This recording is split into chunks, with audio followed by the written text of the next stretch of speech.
Chapter 791 Existences of Different Worlds. Seeing Liam walking towards them, the 11 of the team from the Gale's Kingdom followed Ellis to close the distance between the two sides. Liam, are you okay? Ellis asked with a slight frown, clearly worried not only about superficial injuries but more about his mental state. Liam smiled gently and said freely, I'm perfectly fine. Seeing that some were still looking at him doubtfully, Liam dug the tip of his greatsword into the ground and folded his arms. Really? You guys think something like that can make me go crazy? Guys, the last one to join us is Sylvie, but even then we've known each other since the age of 12 or so. You've all seen me go through worse than this and I didn't fall for it. You think a spoiled little brat is going to take me down with words? Humph, there he gets what he deserves for a big mouth. Ellis and Serafina exchanged glances with the others before finally smiling nonchalantly. True enough. Liam had been through worse than this in the past and yet he was still on his feet, as bright and powerful as ever. The Prince Edmund affair was nothing more than an unforeseen event, an event which Liam had already solved with his own hands. It was at that moment that the mage's voice rang out loudly. The winners of the third matchup of the team matches on the first day of the competition of kingdoms are the representatives of the Gale's Kingdom. The crowd immediately burst into cheers. Even the kingdoms that were not allied with Gales shouted out loud Liam Anwortha's name and congratulated the winners as if this had been the final match between the last two kingdoms to take the number 1 spot. However, it was no wonder considering that the Xietain Kingdom was one of the favorites to make it to the finals and yet was ousted on the first day by an affiliated kingdom that no one had any confidence in. Evan looked at the excited crowd and couldn't help but mutter under his breath, somehow, I don't feel happy to receive these praises despite the fact that our team won. Well, isn't that because Liam was the one who did all the work? Said Anna with a shrug. You two, why are you so dim? Giles appeared between the two of them and hugged them both, putting his hands on their shoulders as he said with a wide smile, we won, we fucking won. On the first day, we defeated one of the 3 most powerful kingdoms in the entire world, haha. Giles' words seemed to wake them all up, finally realizing how great was the feat the Gale's Kingdom had achieved today. They, the future of Gales, the strongest of the younger generation, had defeated the future of one of the most powerful kingdoms in all of Eventide world, the future of the Xietain Kingdom. Ha ha ha ha. We really won. Well played, sharp ears. Hey, Zach, want me to kick your ass later? Ha ha ha ha ha ha. Xietain watched from afar the smiles on the faces of Serafina and the others as they hugged each other and jumped like little kids under the applause and cheers of hundreds of thousands. Being young sure is good. Lilith gave him a sidelong glance and sighed as she said softly, my dear Xietain, did you forget that some of them are even older than you? The smile on Xietan's face froze, finally realizing his mistake. In fact, most of the 12 who were happily celebrating their first victory in this competition as if it was the finals were older than him. Then, why did Xietain feel as if he was older than them? I see. So that's the reason. Xietain sighed, finally realizing where the problem was. Sure, Ellis and the others were very talented and brave. Liam's resolve, cunning, and steady mindset along with his dexterity and skills on the battlefield were all things that surprised Xietain. However, even after Liam's demonstration of power, all Xietain felt was that he was watching a kid fight against another kid as it happened in the schools of the old Earth. This was because this whole competition, and thus all who participated in it, was just a kid's game. Despite its importance, there were no real deaths here. This was not a real battlefield. Liam and the others knew how to fight just for entertainment. Unfortunately, Xietain did not know how to do such a thing. He only knew how to brandish his weapon to kill, that was all. When his greatsword was in his hands, the blood of his enemies would always spread across the land, and when he activated his skills thousands would die. Even though they were older than him, Ellis and the others were under the protection of a big kingdom like Gales. They could smile and jump happily as they were doing now, but Xietain and his friends could not. Because comparing the situation of Ellis, Liam, and all the others of this world with the situation of Xietain and all the inhabitants of Earth was like comparing heaven and hell. Xietain turned and slapped his cloak with the back of his right hand, walking silently towards the side exit of the stadium. Lilith followed him from behind, and as she looked at his back, she couldn't help but notice that the aura of the little man in front of her had changed again. Even though she already knew the answer, she still asked, Xietain, what are you going to do? I'll take a walk around the city. With so many people from all the kingdoms of the world gathering here, I should be able to find something good to buy or maybe trade, something that might help to improve the current situation on Earth at least a bit. Xietain replied calmly. He had been bathing in the peace that surrounded him and the gentleness that everyone had shown him so far. Even though it had been less than 6 hours since he had woken up, Xietain scolded himself. What the hell was he doing here, watching this children's competition, while his subordinates and friends were fighting to the death against other races on Earth? There was even the Xianyuan Wentian problem that had to be solved as soon as possible. Serafina, Ellis, Liam, and everyone else in this world could afford to have this kind of competition for the sake of peace. Unfortunately, Xietain and his friends did not have that privilege. At the end of the day, they didn't even have peace, therefore, there was nothing to protect. All they could do was fight tooth and nail to one day achieve the same peace as the human kingdoms of Eventide world. Lilith sighed and a glint of sadness shone in her eyes. She understood Xietan's burdens, so she said nothing. However, she hoped that at least he could relax for a few days and forget about his role as a leader for the first time in a long time. Unfortunately, such a thing was not possible at present. Not yet. Approximately 8 hours passed since Xietain had left the stadium. For 6 of those 8 hours, he wandered through part of the capital of the Gales Kingdom and met with all sorts of merchants. Just like the establishments built with trunks by mankind on Earth, but obviously in a much more elegant and careful way, the citizens of Gales set up their stalls or had their own stores to sell many interesting things. In fact, Xietain even found that in some parts of the city, there were people from other kingdoms wearing language earrings who casually placed the pelt of some mutant beast on the ground and set various items there before waiting for some interested person to show up to trade or buy something. Sitting in front of a desk in the room the royal family of Gales had given him to stay as long as he wanted, Xietain put down the pen he had been using to write for the past 2 hours. Damn, this place doesn't have laptops or something? Handwriting is hell. Reminds me of college. Xietain muttered as he watched the view outside of the huge window that went from the floor to halfway up the wall of the room. What have you been writing all this time anyway? Lilith asked as she lazily rested on the bed. Xietain looked at her and a small flame of lust sparked in his eyes as he observed the lazy yet elegant and seductive posture of his loved succubus. However, he suppressed that lust, and as he looked at the several written sheets before him, he calmly explained. I made a nice return today. Not only did I manage to buy several construction blueprints but I also managed to buy over 20 potion formulas using some soul stones and gold.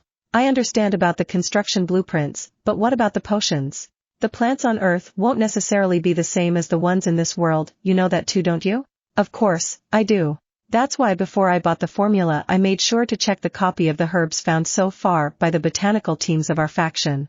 Only after remembering them all did I dare to buy these 20 formulas. The people of this world were really much more advanced compared to the humans from Earth. Even the potion formulas had a small magic circle that made it so that only the person holding the paper with the written ingredients for more than 5 seconds could read the contents, and at the same time that person would forget several of the necessary ingredients after leaving the formula paper for more than 10 seconds. Therefore, one could only buy and it was impossible to be sneaky, learn the ingredients, and good game. These construction blueprints and formulas are written in Gales. To bring them to Earth I need to first translate them all into Mandarin Chinese.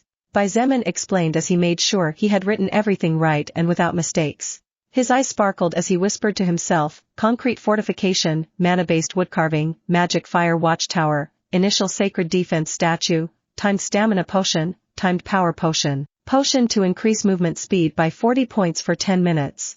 Xietain was incredibly satisfied. Even though everything he had obtained were normal things and the only 2 rare things he had managed to buy for a high price were the construction blueprints for the initial sacred defense statue and the magic fire watchtower, his faction's power would definitely benefit greatly from all these things. All of these things in conjunction along with what we found in the ruins of the 5 silver pagodas. Once we can understand and apply the information in the books, as well as the mass production of the electromagnetic rifles, everything will be incredibly easier and the mortality rate of my soldiers and soul evolvers will be a lot lower. Xietain was excited just thinking about it. Bang! The door suddenly was opened and the rude person who didn't even knock just slammed the door so hard that it was a miracle the wood didn't shatter into thousands of pieces. As for who was the rude person? Xietain did not even need to turn around to know the identity of this person. You! Serafina's furious shout caused Xietain to sigh in his heart. However, his expression was indifferent as he turned the chair he was sitting in to look into her eyes. The flame of anger that burned in the emerald eyes of the second princess of Gales dimmed when she met the coldness of the other party's black eyes. You! Orc! Serafina for some reason felt uncomfortable, because this was the first time Xietain had looked at her with eyes that seemed to be looking at a rock. Do you need something? Xietain asked calmly. Serafina wanted to yell in his face that she and the others had been worried when he suddenly disappeared. She wanted him to give her explanations as to where he had gone since they had been trying to find him for over 3 hours with no success. She hoped that after he apologized, she would forgive him after a snort and then cheerfully tell him about today's results. However, she realized that this Xietain was different from before. You? What's happening with you? Xietain held his expression and picked up 2 of the many papers on the desk. He waved it in front of Seraphina and said calmly, I went for a walk around the city, I needed to buy some things. I managed to get a good deal on a good crop, a bit expensive, but it's okay, I can afford this spend at least.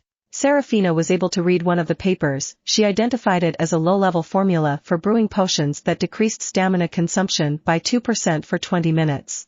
However, she couldn't read the other one at all and noticed that it was handwritten, which quickly made her figure out that this was the native language of the world from which Xietain came from. By the time I return to my world, I will try to take some things from this world with me. But, don't worry since I won't steal and will pay for everything that belongs to other people. Xietain said as he placed the 2 papers in the same place as before. These things may not be a big deal to you, but to me and my friends they are of great importance. Therefore, I took advantage of the free time I had to do this. He finished as he pointed to the mountain of papers. You? Return to your world. Can you even do something like that? Seraphina asked as she suddenly began to feel anxious at a possibility she had overlooked. The skill I used to open a portal allows me to return to my birth world. I plan to return when I get a few more things. My friends and subordinates are waiting for me after all. Xietain replied casually. Seraphina put her hands to her chest and gritted her teeth.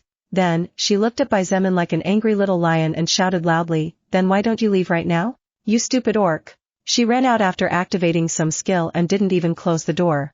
Xietain rubbed his ears that were vibrating due to Seraphina's shout and shook his head.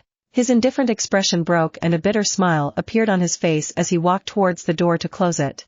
He looked at Lilith who was watching everything calmly from the bed and asked curiously, you don't blame me? No, Lilith shook her head, and while looking directly at him, she said in a clear voice, if you ask me, what you did is the right thing to do. At the end of the day, you will eventually leave this world to return to your own, and considering the vast number of worlds in the vast universe, the probabilities of you returning here are so low that it wouldn't be too wrong to say that you will never return. Xietain nodded, and feeling a bit complex went back to work. At the end of the day, things were as Lilith had just pointed out and Xietain thought the same. Seraphina, Ellis, Liam, Evan, Giles, Anna. All of them, even King Philip and Queen Helena were very good people. Xietain wished them well and hoped they would prosper in their lives and be happy. If things were different, then he would have liked to be friends with wonderful people like them. Unfortunately, Xietain was different from them. They resided in Eventide World and fought for Eventide World. Xietain was just a passenger in Eventide World, and therefore, in their lives. His home, family, friends. His people were on the distant planet Earth, that place needed him, and he would fight for it. Staying in this world? Xietain did not even think about the existence of such a possibility. Even if the existence of such a possibility crossed his mind, he would not even consider it. Therefore, it was better to stay away from too much closeness. It would be easier for everyone that way. Chapter 792 Demon Race Attack, Part 1. The so-called Forest of the Ancients was one of the largest forests within the territory of the Gales Kingdom. The area it covered was so large and vast that it could be considered a country of substantial size in its own right. Proof of its exceptional size was the fact that even with its radiation spreading everywhere after the nuclear missile exploded, King Philip had estimated that only 1/20th of the entire Forest of the Ancients had been affected. Considering that the nuclear missile that Xianyuan Wentian had launched was about twice the power of the atomic bomb that ended World War II when American bombers attacked Hiroshima, one could now imagine better the size of this forest. There, all kinds of mutant beasts and mutant plants inhabited. However, mutant beasts and mutant plants were not the only residents of the Forest of the Ancients. A 4-meter-tall brown-skinned beast with a mutant beast bone in its right hand that looked like an oversized sword growled furiously as it led at least 5,000 similar creatures but whose skins were dark green in a heated chase. These orcs really don't get tired? They are surprisingly fast despite their size. Xietain clicked his tongue as his body flashed through the forest trees in an attempt to lose his pursuers. As for the reason why he was being chased, you killed the leader of the orcs that occupy the western area of this forest and even tore off the leader's wife's head after sneaking into their territory. Do you really think they will stop chasing you just because you want them to stop chasing you? Lilith said, not knowing whether to laugh or cry as she followed him closely. It had been 5 days since Xietain purposely acted coldly towards the second princess of the Gales Kingdom. After Serafina ran out of the room feeling sad and angry, Xietain decided that it was better not to stay in the castle any longer, and after leaving a third-order soul stone he left using invisibility and the veil of the night as a cover. A third-order soul stone was definitely a great treasure even for the Gale's kingdom. After all, the king of the kingdom was a third-order soul evolver, which meant that even he was not 100% safe in a death fight against a third-order enemy who may or may not have a soul stone in its head. From a logical point of view, the debt of them helping Xietain had been settled in a way. However, Xietain did not see it in that way. This was because the second princess of Gales, Serafina de Gales, had done something for him that Xietain would hardly be able to repay. However, despite his gratitude and goodwill towards her, Xietain knew that staying in contact with her for more time would do more harm than good in both the short and long term. Therefore, he did what he did. During those 5 days, Xietain had spent most of his time hunting in the forest of the ancients, all kinds of creatures regardless of race.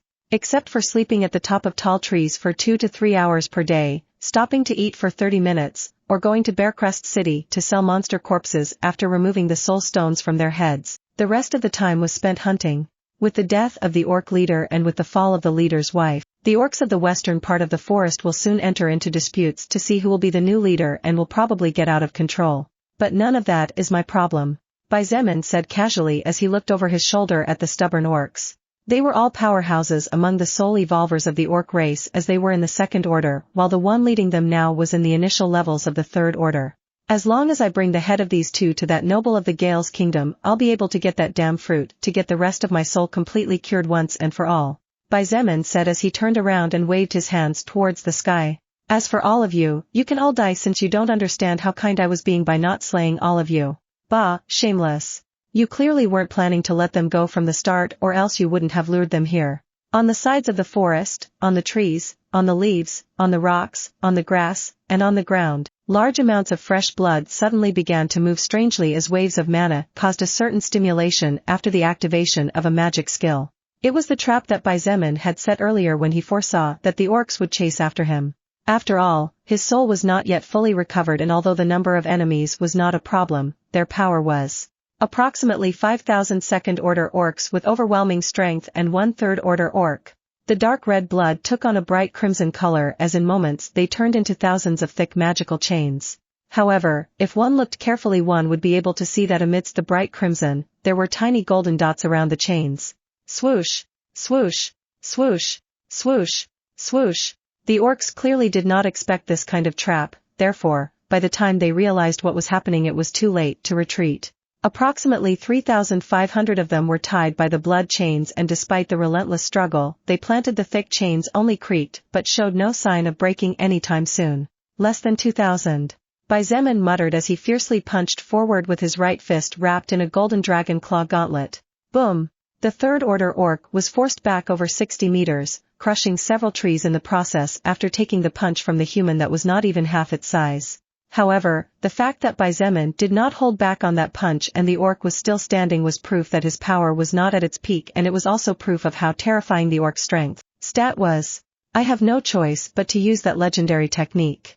Xietain clicked his tongue as he saw the approximately 1,500 orcs charging towards him swiftly, and the third-order orc slowly regaining control over its trembling arms. Legendary technique? Lilith looked at him in confusion. Humph. Xietain pointed to the sky and in an instant spent over 250 mana points. Approximately 4,000 blood spears flashed in the sky, and a moment later, they plummeted down, shattering the surroundings and shaking the atmosphere. Gate of Babdash! Stop! Blood spears rained down from the sky and hit the orcs with precision, becoming their downfall. Some were pierced in the chest several times, others had their heads pierced through from side to side, and some were directly pinned to the ground after falling to their knees with at least 5 or 6 blood spears piercing their backs and legs. Although the orcs put up a fight and many of them managed to shatter some blood spears, the blood manipulation skill was really very hard to counter. When the blood spears were broken and the orcs prepared to continue defending against the Crimson Storm, that same broken blood spear would reform and cunningly attack them from behind, causing injuries that eventually became the beginning of their end. Approximately 15 minutes after the constant bombardment, all the second-order orcs were finally slaughtered. Xietain walked towards the third-order orc who was currently kneeling and was covered in bloody wounds from feet to head. After stopping 2 meters away, he rubbed his chin while carefully observing the creature. After a few seconds, Xietain muttered, feeling somewhat lost, "I really don't understand why on earth that ponytailed princess calls me an orc." "Human. Die." The orc growled, speaking in a language that was a mix between Gales and some other unknown language at the same time as it slammed its left fist forward with the intention of smashing Xietan's head into pieces. Xietan's expression did not change at all, and just as the orc's fist was only 1 meter from his head, the creature's arm was stopped dead in its tracks when a thick blood chain wrapped around its wrist and pulled back hard as it floated into the sky. "Mysteries of life," Xietain muttered, moving like lightning and appearing before the astonished orc. Xietain twisted his body as he jumped at the same time before fiercely slamming his knee into the creature's head. Critical hit. Boom! The orc's head exploded in a bloody mess with fragments of broken skull flying everywhere along with brain matter scattering across the ground and nearby trees that swayed after the powerful explosion. A hand of blood rose from the ground and soared over 20 meters into the sky, closing into a fist after catching something and slowly shrinking before finally stopping in front of Xietain and slowly opening, revealing the third order soul stone inside. Xietain stored the soul stone carefully in his spatial storage ring, and after observing the golden dots that seemed to shine like real gold around the crimson blood for a few seconds, he simply shook his head and cancelled the activation of blood manipulation. Those glowing golden dots probably had something to do with the huge jump in power that the blood manipulation skill had after evolving to the third order. Xietain wasn't too sure, but it was definitely a good thing, so it didn't matter. After collecting all the second order blood and storing it in his liquid storage pearl, Xietain collected over 260 second order soul stones before finally stopping to look in the direction of Gales. "Since I'm passing through, maybe I should go see how those kids are doing in secret. Come to think of it, today should be the last day of the competition of kingdoms." His voice soon became a whisper that was blown away by the wind, and after an unnatural gust, his body disappeared without a trace. The deepest part of the forest of the ancients was forbidden territory for mankind or any other race. In fact, in all the maps of the explored zones, an area with the head of a horned goat in the center was marked in purple, almost black, with a wide circle. All the brave soul evolvers who had dared to go there confident in their own strength or that of their parties had never returned. This was because the area was inhabited by demons, the worst enemy of the human race in Eventide world. It was rumored that one of the 10 demon generals under the demon lord resided there. It was common knowledge that all the generals serving the demon lord were terrifying powerhouses whose levels ranged from level 140 to level 160, which meant that they had the potential to bring down a kingdom king. Fortunately or not, rumors were just rumors. No one really knew whether one of the world's most terrifying demons resided there or not, but since the Gales kingdom never suffered any large-scale attacks and demons rarely left their comfort zone, no one gave it much thought. Inside a dark cave in the deepest part of the forest of the ancients, some important figures were gathered, and at this moment their eyes were burning with bloodlust as they looked at the 6-foot-tall figure in front of them. This was a very handsome man despite his odd features such as his pointed ears. His skin was dark blue as was his hair, but his body was covered by thick jet black armor which gave him a much more glorious appearance. His red eyes looked like glowing gems in the dark, and the bloodthirsty smile on his face was so attractive that a normal human woman would easily fall for it. This man was one of the 10 generals of the demon race, and his current level was 153, ranking him in the middle of the 10 generals in terms of power. "The report is correct?" The demon general's voice was soft and charming but so blood-chilling that it sent shivers down the soul. "Lord Belgos, we have confirmed it. The report from His Majesty's concubine is correct, and several of the brightest seeds of the future of the human race have gathered in the capital of the Gales kingdom." "Ha." Belgos clapped his hands and chuckled lightly. However, a second later, there was a chilling aura coming from his body as he said in a cruel voice, "In that case, we'd better go greet the humans to herald the beginning of a new era." Chapter 793 Demon Race Attack, Part 2. Today was the last day of the competition of kingdoms, and the atmosphere in Bearcrest City was clearly different from the previous days during which the competition was ongoing. Due to the exponential influx of people in the city, the inns and hotels were fully booked to the point where some of the citizens from other kingdoms had no choice but to rent a room in the homes of poorer families who took the opportunity to make some extra money. In Eventide world existed 3 different types of currencies, to put it simple. First of all, there was the typical currency of each kingdom. This type of national coin was mostly used to buy such things as rank 0 or rank 1 clothing, armor and weapons, food, unclassified mutant beast meat, houses, renting premises, and many more basic necessities. This type of currency naturally only served within the specific realm, and if you took it to another realm it would probably be worth less than what they would pay you for a bit of copper. Secondly, there was gold. Gold was considered a precious metal not only on planet Earth but in all the lower worlds of the universe, of course. This was not normal gold but was the metal that evolved after the absorption of mana. As for the reason why it was considered a precious treasure, it was a very simple one. As surprising as it may seem, gold had good properties for the body and could slowly strengthen bones and muscles, as well as slowly extend life expectancy by 2 to 5 years. Not to mention the fact that gold was a beautiful metal that the higher classes even used to decorate their clothes in an attempt to show off their status.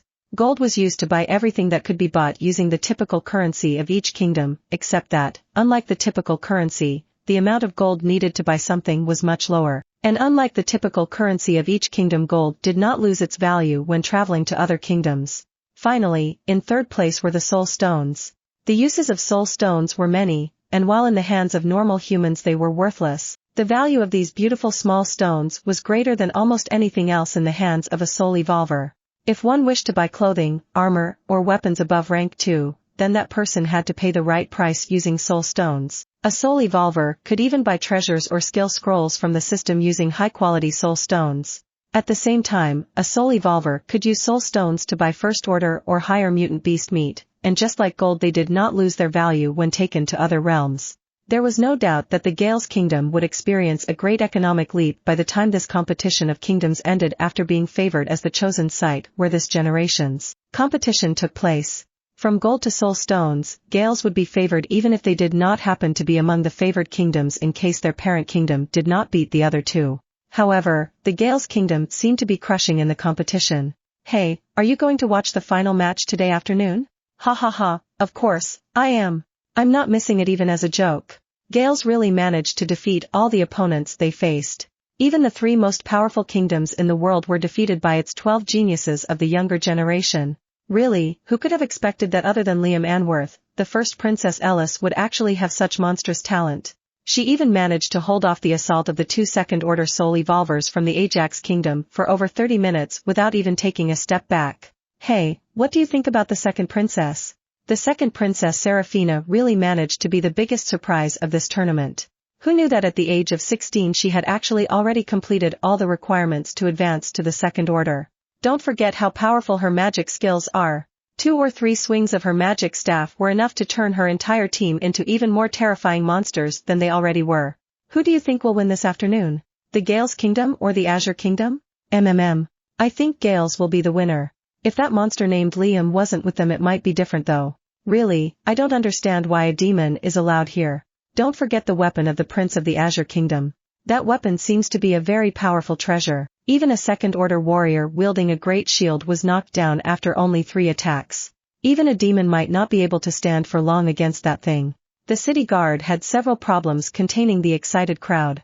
Bearcrest City's many prisons were practically full at this point after several drunken or enraged soul evolvers, due to disagreements, began to cause disturbances in public places and crowds. Most of the trouble turned out to be caused by differences of opinion regarding the various matches of the day. High up on the mountain, the castle of the royal family of the Gale's kingdom stood proudly above the entire city. This was a place that even the parent kingdoms did not have the right to enter just because they felt like entering. After all, it was the home of a powerful third-order soul evolver, and while the overall power of the parent kingdoms was higher, no one was really willing to antagonize an allied power just for something so small. Outside a large, noble and elegant-looking wooden door, the first princess of the Gale's kingdom, Ellis D. Gales, stood for about 5 whole minutes before finally sighing and gently knocking with her beautiful hand. "Are you awake?" Her soft and delicate voice traveled down the corridor and reached inside the room. However, even after half a minute of waiting, she did not get any kind of reply. Just as the first princess' shoulders were about to slump, the door was opened with a soft click. Ellis' eyes lit up slightly, and after a few moments, she opened the door gently. What greeted Ellis was the same room she had seen many times before, the room of her younger sister, the second princess of the Gale's kingdom, Seraphina D. Gales. Many would surely be surprised to discover that the grumpy and not at all delicate second princess had actually decorated her room with lots of girly pink, and that she loved stuffed animals so much that her large bed was practically covered with at least 20 or 30 soft and fluffy stuffed creatures of varying sizes. Ellis said nothing, and after closing the door behind her, she walked over to the bed and sat on the side as she watched her little sister carefully. Seraphina was wearing a pale pink camisole, her bright golden hair was not tied in 2 ponytails and instead fell free down her back as she rested on the back of the bed and used her long slender arms to hug her knees close to her chest. Sarah, girl, you didn't sleep again. Ella sighed as she noticed the two conspicuous black circles on her little sister's white skin, just below her eyes. Seeing those 2 beautiful green eyes that always sparkled full of life looking a lot duller than they had days ago, Ella stroked Seraphina's hair and said softly, "If you fall down due to exhaustion, what will we do? Today is the final of the individual matches between our Gale's kingdom and the Azure kingdom. We need you." Seraphina wanted to roll her eyes at her sister's words but felt she had no energy to do it, therefore, she simply said in a flat voice, "Even if I didn't participate, the victory will be ours anyway. No one can beat Liam or Big Sister, Cat, and the others are also very powerful. A little Azure kingdom won't be a problem at all. You know that's not how it works, silly girl," Ella said with a bitter smile. "If the Azure kingdom has a soul evolver powerful enough to beat us all in 1 versus 1, then we'll lose the individual matches." Seraphina shrugged and noted quietly, "We've already won the team matches anyway. With our current position, having even made it to the individual finals, victory is already ours regardless." Ella sighed again. She did not point out the fact that their father had made a significant bet with the Azure Kingdom's king since Seraphina was aware of this fact. Instead, Ella said something different. "Do you think Xietain would be happy to know that the fierce Seraphina suddenly decided to give up on her dream of making Gale's the first kingdom in the history of the competition of kingdoms to take total victory in both individual and team matches?" Seraphina's dull eyes finally showed some reaction at the mention of the name Xietain and a flame of anger burned in them before fading again. "Why would I care what an ungrateful orc thinks?" Ellis didn't know whether to laugh or cry as she pointed out softly, "Ungrateful? Seraphina, girl. He gave up a 3rd order soul stone before he left. Even though no one knows where he got something as valuable as that, the payment is more than enough for what we did for him, don't you think?" "Humph." Seraphina snorted softly and didn't pursue the matter anymore. Seraphina knew that Xietain had no idea what she had done for him, therefore, she understood that in a way the debt had been settled. However, she was a proud and talented princess, she had used her own hands to clean his wounds and had fainted more than once to speed up his recovery. Forget about a 3rd order soul stone, even if Xietain had left 7 million 3rd order soul stone, Seraphina would still think it wasn't enough. "There are things that physical wealth can't pay for," she muttered under her breath. Ellis naturally heard Seraphina's words, however, she would never understand them since she did not know what her proud, stubborn, and grumpy little sister had done for Xietain. In the end, Ellis could only resort to the method she had saved for this situation after 2 days of careful thought. After all, Seraphina had been like this for the past 3 days after realizing that Xietain had actually left and didn't seem to have any plans to return. "I understand that you saw his name in pink, but precisely because of that don't you think you should work hard? Who knows, if we win we might even ask Dad to do us the favor of investing in explorers to search all over the kingdom. We'll definitely find him before he leaves the territory of Gales if that's what he's planning." Seraphina's head abruptly turned to Ellis and her eyes trembled with some panic as she hurriedly said, "And no. It's not like that." Ellis rolled her eyes and stood up as she said in a flat voice, "Ah, is that so? Then that makes it easier for me." Ellis walked toward the door, but her hands had not yet touched the doorknob when Seraphina's voice caused her movements to stall. "Wait." Ellis smiled slightly in secret but when she turned around her expression was indifferent as she looked at her little sister curiously. "Is something wrong? I need to get ready for the finals. I still have to find Xietain after all." Seraphina frowned, and despite the 2 black circles under her eyes, the weariness disappeared from her gaze. She looked at Ellis and said carefully, What did you see?" At the same time that the 2 sisters were chatting with each other and all of Gales and the rest of the human kingdoms were preparing for the final matches of this generation's competition of kingdoms, deep in the forest of the ancients the most powerful demons of the closest kingdoms had gathered. Countless mutant beasts were slaughtered and multiple territories that were previously occupied by other races were taken over by the demons. Their numbers numbered in the hundreds of thousands, but the most terrifying thing was that all of them were powerful existences against which a normal soul evolver would not be able to fight. Belgos looked down from the top of a mountain at the gathered troops and his eyes glistened with delight. He seemed to be able to feel everyone's excitement as that was how he felt at this moment, imagining the blood of humans staining his hands. "Brothers, sisters. It is time for the humans who think they are the rulers of the world to understand that the only reason they have been able to expand to this day has been only because we, the demon race, and because His Majesty the Demon Lord have allowed them to. Soon, the roars of the demons shook the earth and the other races shuddered as the murderous intent soared into the sky. Chapter 794, Demon Race Attack, Part 3. Seraphina, are you really feeling well? If you think you can't do it, then don't force yourself. That's true, Seraphina. You have had practically no sleep for the last 4 days. Remember that your safety is more important than anything else. Although you can't intentionally commit murder, serious injuries are normal in this kind of competition, and in the worst case there could be careless deaths. Even though the Azure Kingdom is powerful, I don't think they have the ability to defeat us. We have even crushed the 3 parent kingdoms. Sitting in the second princess's private carriage, the 11 representatives of the younger generation and the future of Gales looked worriedly at the 12th participant, Seraphina. Seraphina could feel the concern and the real care that came from the bottom of her teammates' hearts. No, more than teammates, they were her friends. Even then, her personality was not that of a soft and gentle girl. She gave her older sister Ellis a sidelong glance before snorting and saying in a self-assured voice, "You guys don't need to worry. This princess will crush the 12 soul evolvers from the Azure Kingdom all by herself." So what if the crown prince of the Azure Kingdom has a strange treasure? One swing of this princess's staff is enough to get him out of the arena crying for his parents. Ha ha ha ha. As expected of you, ponytailed princess. Anna, you. Liam leaned in slightly and whispered in perplexity, "Say, Ellis. How did you manage to get Seraphina out of her room? We all thought she wouldn't show up for the finals. She looked especially depressed yesterday." Ellis's eyes glistened slightly, but she smiled faintly without explaining anything. Liam sighed and shook his head, finally giving a shrug without asking any more questions. He knew that if Ellis didn't want to say something, then no one would be able to make her talk even if they cut off her hands. That was the kind of person the first princess of this kingdom was after all. Still, it's a pity that Baizemin left. He left even without saying goodbye, Liam muttered under his breath as he stroked his greatsword. Even though we met for a few hours and didn't interact too much, I came to like him. He didn't even discriminate against me after seeing my appearance. Also, for some reason, I felt that he was really powerful even though he was clearly only level 50. His voice was very low, so only Ellis and the shy assassin Cat, who happened to be sitting next to him, heard him. However, Ellis didn't comment on it and Cat remained silent as usual. Some continued to chat, but at some point, Seraphina managed to slip into the background. As she looked out the window of the carriage that was slowly making its way through the streets of Bearcrest City under the guard of several soldiers in armor and holding spears to keep the agitated crowd from approaching in an attempt to meet the heroes of the kingdom, Seraphina couldn't help but remember the last night she saw Baizemin before he disappeared. She was very angry at the time, and still was. However, she began to feel a bit of regret. Her last words were not particularly pleasant to hear. Seraphina might seem like a rude and sometimes even unfeeling girl, but in reality, she had a very kind heart and cared about other people. Only her family knew that she just had a handful of jewelry needed to attend different events while all the rest had been sold to support poor people.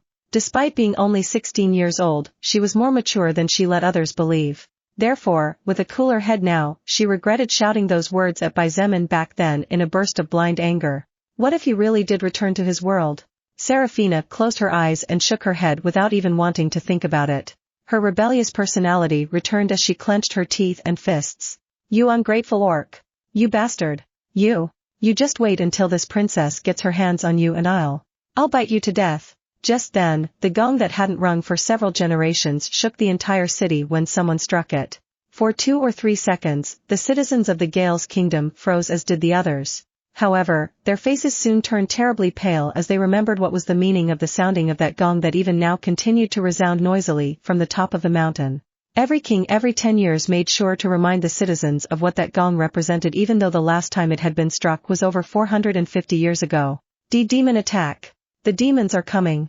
With pale faces, they all began to shout to warn the others, and with surprising order, they started to go to different points of the city as if they had already been taught what to do in this kind of situation. Hearing the words of Gale's citizens, the people from other kingdoms were terrified and some of them began to run in disorder and panic, while only those who managed to keep calm in spite of their fear followed the crowd of Gales. Seraphina and the others inside the carriage also froze, and their faces were as pale as those of the citizens. Demons? Why were the demons attacking now? Practically the future of the human race had gathered in this place. Did they think it would be easy to fight against 49 third-order powerhouses and so many geniuses combined with hundreds of thousands of soldiers? Courting death. Liam stood up, his red eyes flashed with anger and murderous intent burst out from within him, manifesting itself on the outside and awakening everyone from their shocked state. Shadow steps. Before the other 11 could do anything, Liam jumped out and destroyed the window on his side before dashing towards the wall located in the northern part of Bearcrest City. He disappeared in a matter of seconds into the crowd and buildings. Liam! The others finally realized what was happening, but by the time they wanted to call out to their friend he had disappeared. Seraphina and the others got down from the carriage in a hurry, but just as they were about to follow Liam, a soldier dressed in golden armor approached and stopped them. General Rick. Ellis recognized this man, one of the most brilliant generals in the realm, a powerful second-order soul evolver over level 90. General Rick bowed slightly to the two princesses and without waiting for a word said with a serious expression on his face, First Princess, Second Princess. His Majesty Philip and Her Majesty Queen Helena are already on their way to the north entrance to stop the demons. According to the direct orders of His Majesty King Philip, I will be in charge of leading the troops on this side of the city. The other generals have already received orders as have I. Seraphina's and Ella's hearts tightened a little when they heard that their parents had already headed to the front line. General Rick, what about the other kings of kingdoms? Ellis asked quickly. General Rick's expression grew even uglier and a flash of anger shone in his eyes as he struggled to keep calm in his voice. One of our scouts managed to discover the demons breaking through the middle part of the Forest of the Ancients, and fortunately this scout had the skill remote transmission. The demons will probably take a few minutes to arrive, which will give us time to prepare. However, that also gave us a problem none of us expected to face. Seraphina's heart sank as a possibility she didn't even want to think about crossed her mind. With trembling lips, she hesitantly said, the Kingdom Kings. Did they flee? General Rick shook his head and said in a deep voice, rather than flee, I would call it something else. It seems that the demons are planning something big this time since strangely enough all the kings of the different kingdoms were informed of sightings of scout demons near multiple cities in their kingdoms, therefore, they immediately left without even waiting for the younger generation. Basically, the kings of the various kingdoms departed to avoid having their castles set on fire. It made sense, actually. However, the problem was what would happen to Gales now. First Princess Ellis, Second Princess Seraphina, all of you. Proud General Rick lowered his head and said in a serious voice, I hope you can support His Majesty the King and Her Majesty the Queen.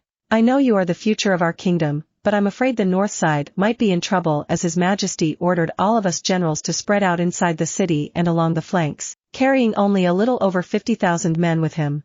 Seraphina gritted her teeth and said angrily, future of Gales? If Gales falls today there will be no future for anyone. She didn't wait for words from anybody as she waved her staff and the mana inside her body gathered around one of the runes that were engraved on her soul representing one of multiple skills.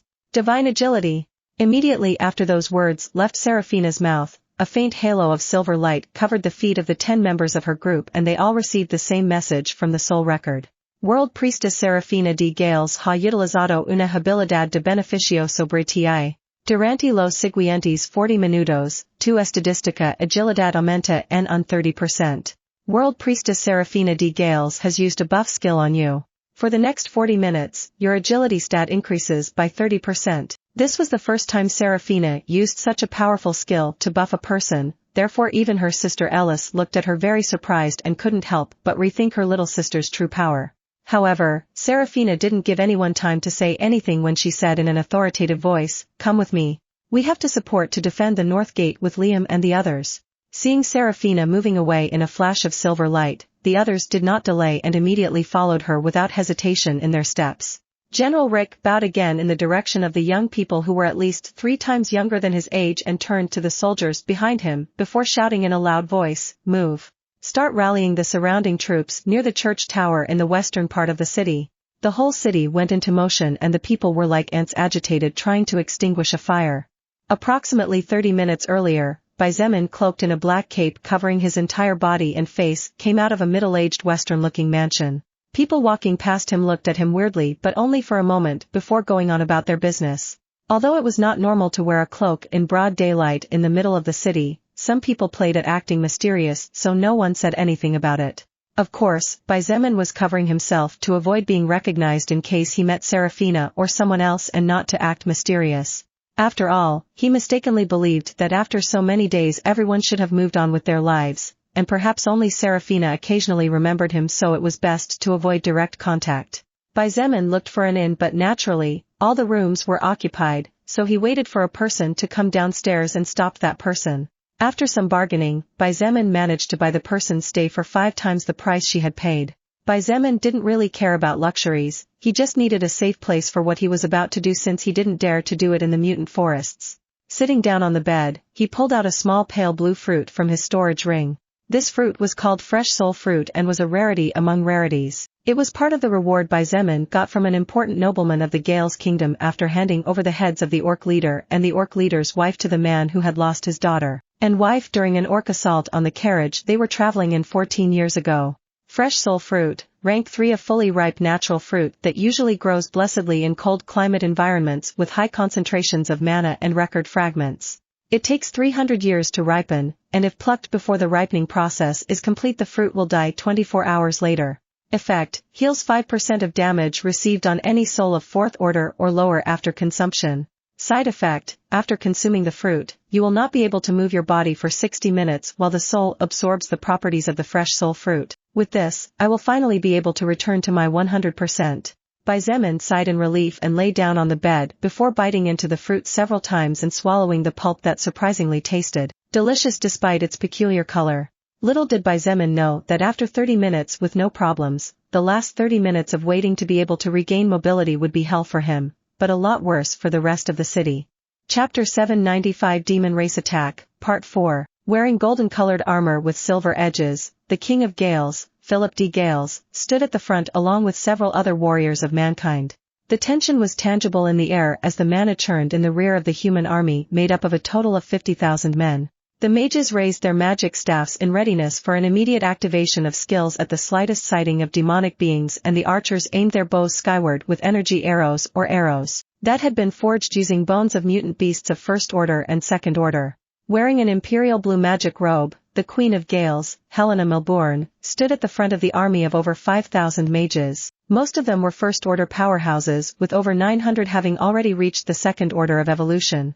Queen Helena was a proud level 114 mage, and her skills were so destructive that as long as she had a warrior protecting her at the front, even a level 140 soul evolver would eventually succumb to her bombardment. The Gales kingdom was located in a privileged area, and many kingdoms in the past tried to conquer it. This applied especially in the case of Bearcrest City, the capital of the kingdom. Bearcrest City was located right next to a cliff.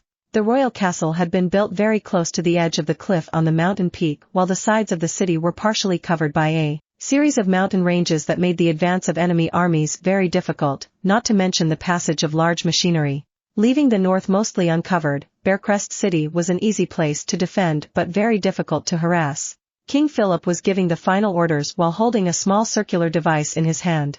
The device had a simple shape, but there were many strange runes covering it, and those runes were like spider webs that joined at the center where a 1st order soul stone had been embedded. Just then, an aura that suppressed even some 2nd order soul evolvers quickly approached from behind. Looking up into the sky, everyone saw a figure leaping over their heads and stopping just a few steps from King Philip. Liam Anworth. He really came to fight. The soldiers of the army of Gales immediately began to exclaim in surprise as they looked at the young man with a giant sword in his hands. The Gales kingdom had a small but important rule, and that was that only soldiers were allowed to go to war in case one broke out. This was because if any soul evolver was allowed to participate in war, no one would know when they would be stabbed in the back, not to mention the lack of coordination and inability to follow orders from someone without training. However, in this type of circumstance, none of that mattered. They had all witnessed the power of Liam Anworth over the past 5 days and knew that this 18-year-old had not been given the title of future hero of Gales for nothing. Liam, you came. King Philip nodded without saying much about it. Liam knelt for a moment before getting back to his feet. He looked off into the distance, and as he smelled the murderous intent and the scent of blood approaching, he said in a voice full of hatred, "Your Majesty, you have known me since I was a little kid. I'm sure you know my blood feud against demons." Philip nodded silently. Liam had been outcast and despised for many years in Gales because of his blood. It was not until much later that he by his own efforts managed to gain the appreciation and admiration of the people. However, the person who suffered the most was undoubtedly his deceased mother. "I will kill all the demons even if it costs me my life." Liam said through gritted teeth, and under the king's curious eyes. He unwound a mutant beast hamstring that he wore wrapped around his waist with several twists. Liam wrapped the end of the hamstring around the hilt of his weapon and then tied a tight knot as he said hatefully, "My mom was raped by those filthy beasts, and after suffering over 9 years of discrimination she ended up being killed by a demon." They took the smile off her face. "I think it is only fair that I, her son, take the life of those who took her smile away from her." Under the confused eyes of the human army, Liam threw his great sword into the sky with great might as he clutched at the mutant beast hamstring with his right hand. The hamstring stretched like a rubber band, and just as it reached its limit, Liam began to move his right arm pointing skyward in circular motions. Bang! Bang! Bang! Bang! Bang! Bang! Boom! Boom! The great sword was whirling faster and faster in the sky. The wind swirled and powerful explosions began to shake the sky each time with greater power than the last. It was just then that the demons finally made their appearance. In the distance, a dense black cloud covering the green grasslands moved closer and closer, and seconds later, the blood-red eyes of the demons appeared for all to see distinctly. King Philip had a calm expression on his face as he used his mana to stimulate the power of the runes on the device in his hand. Runes that soon began to absorb some of the energy contained in the soul stone embedded in the center. Within moments, the runes were fully illuminated, and it was then that the king spoke. Activate the sacred towers. From 5 different points, the towers of the 5 churches of Gales seemed to come to life as they began to radiate brightly. Radiances of green, silver, red, light blue, and white light soon covered the entire city, but did not stop there as they continued to spread out to cover over 200 kilometers in less than 30 seconds. All soul evolvers, regardless of whether warrior, assassin, mage, or archer, immediately received a series of flashing messages in their retinas. You have received the blessing of Sacred Tower Intermediate Defense. Within the area of effect and for the next 3 hours, Physical Defense and Magic Defense 2900. You have received the blessing of Sacred Tower Intermediate Attack. Within the area of effect and for the next 3 hours, Physical Attack and Magic Attack 2500. You have received the blessing of Sacred Tower Intermediate Mana. Within the area of effect and for the next 3 hours, mana consumption during skill activation is reduced by 25%. You have received the blessing of Sacred Tower Intermediate Regeneration. Within the area of effect and for the next 3 hours, the user's natural regeneration is increased by 30%. You have received the blessing of Sacred Tower Intermediate Speed. Within the area of effect and for the next 3 hours, attack speed and movement speed 315. The morale was slightly low, but soon it shot skyward when everyone felt the power inside their bodies increasing exponentially to the point where they didn't even recognize themselves. They doubted that all the energy they felt was actually inside their bodies, as the difference from their previous selves of 1 second ago was simply colossal. "Husband, is it okay to activate all 5 towers at the same time?" Queen Helena's voice transmitted from the small object in King Philip's hands. The king sighed and said in a low voice, "Helena, I'm afraid this time we have no choice but to give it our all, even if it costs us all the energy of the kingdom."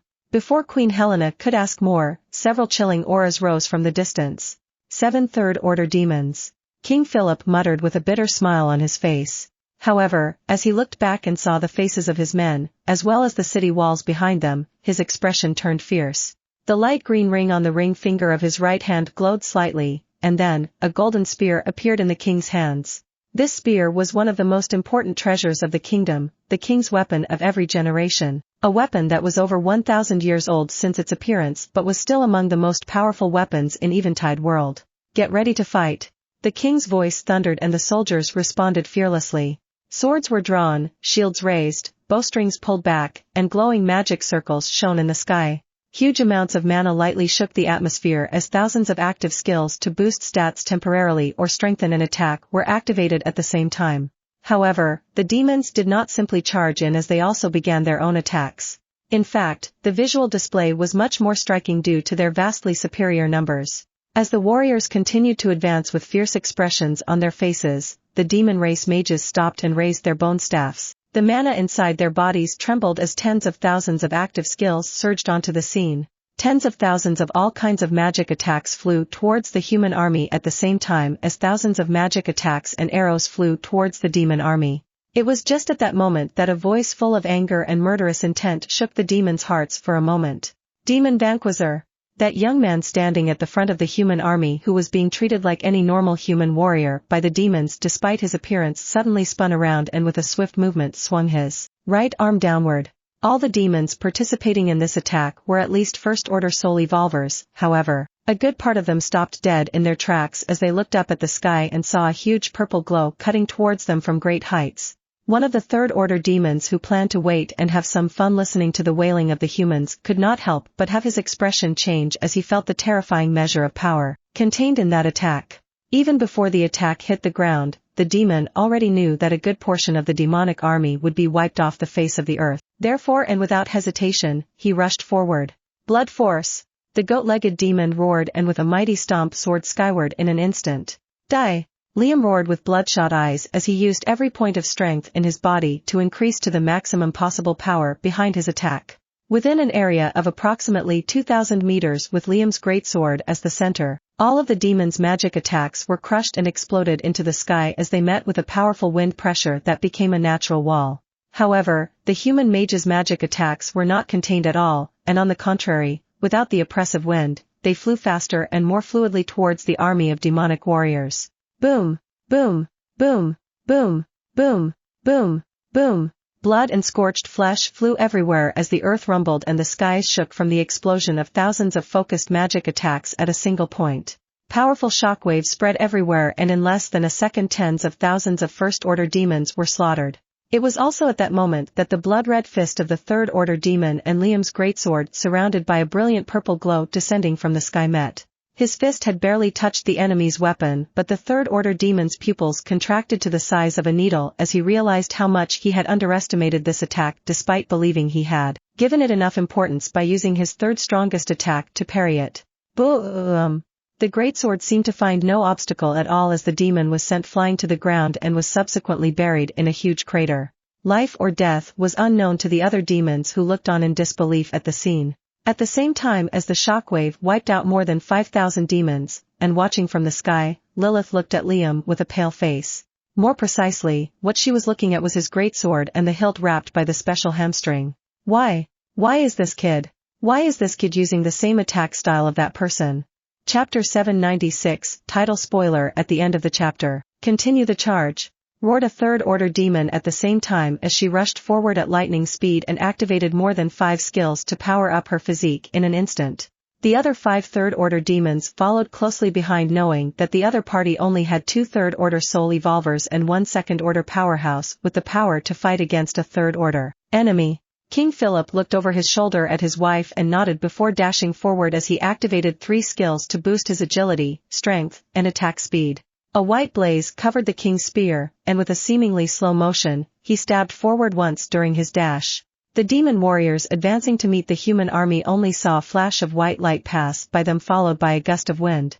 However, when they wanted to take another step forward, they suddenly realized that there was no possibility to move. Bang! Bang! Bang!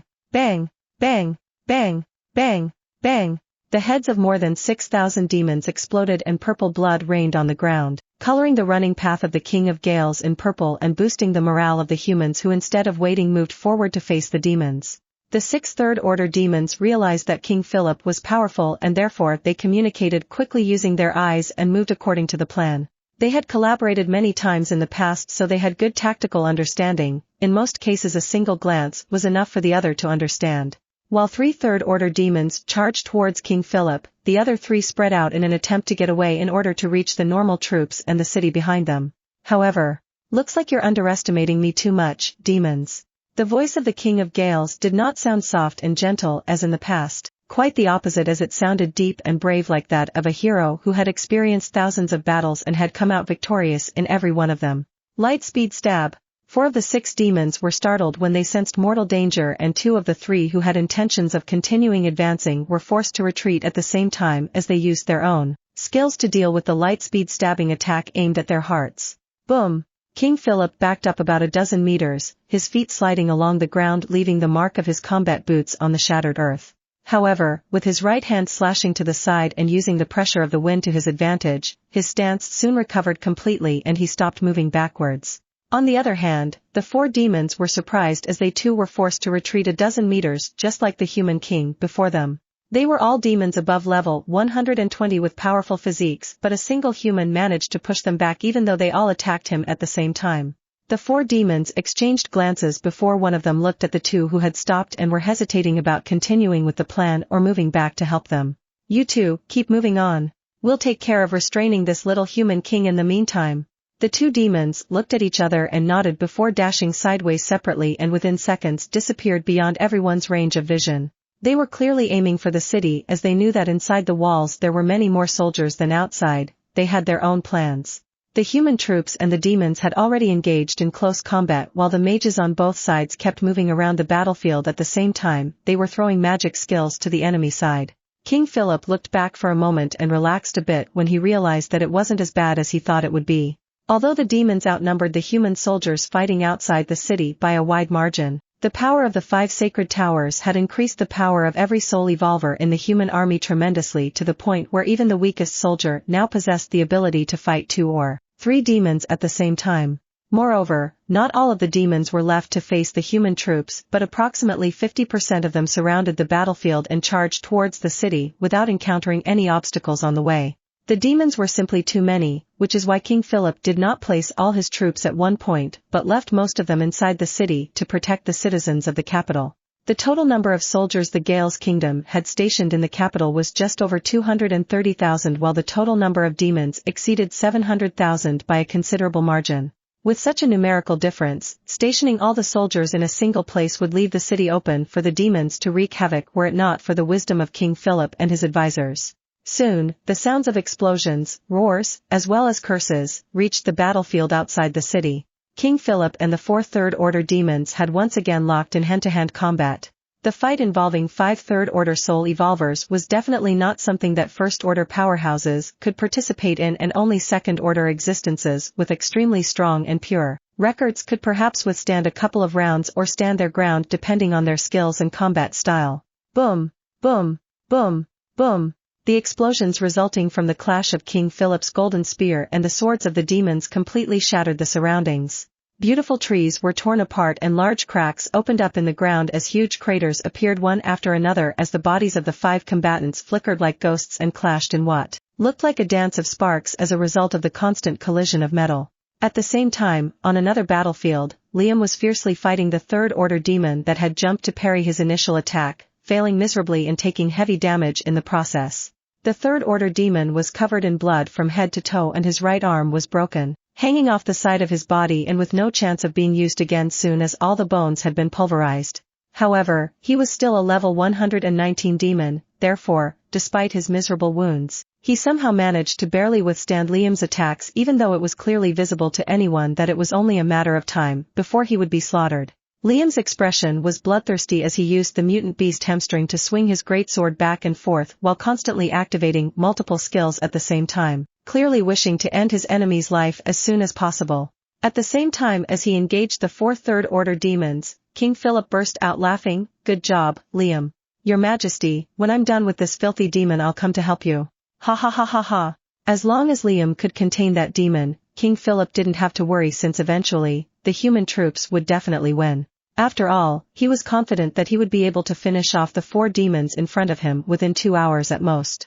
Philip wasn't too worried about the interior of the city or the 2 Third Order demons that charged in. Someone else would be in charge of restraining them both. While it was true that there would be thousands of human deaths, it was already good just avoiding the annihilation, taking into account that they were facing an army of demons 3 times the size of the human army, not to mention the number of Third Order existences. As for the more than 50,000 Second Order demons, that could be the real problem for the human army of Bearcrest City that barely had just over 10,000 soul evolvers who had managed to complete all the evolution requirements entering the Second Order successfully. They had something else to worry about. Tree of Lightning. Queen Helena's mature, winsome, and soft voice echoed throughout the battlefield even though she never intended to raise her tone.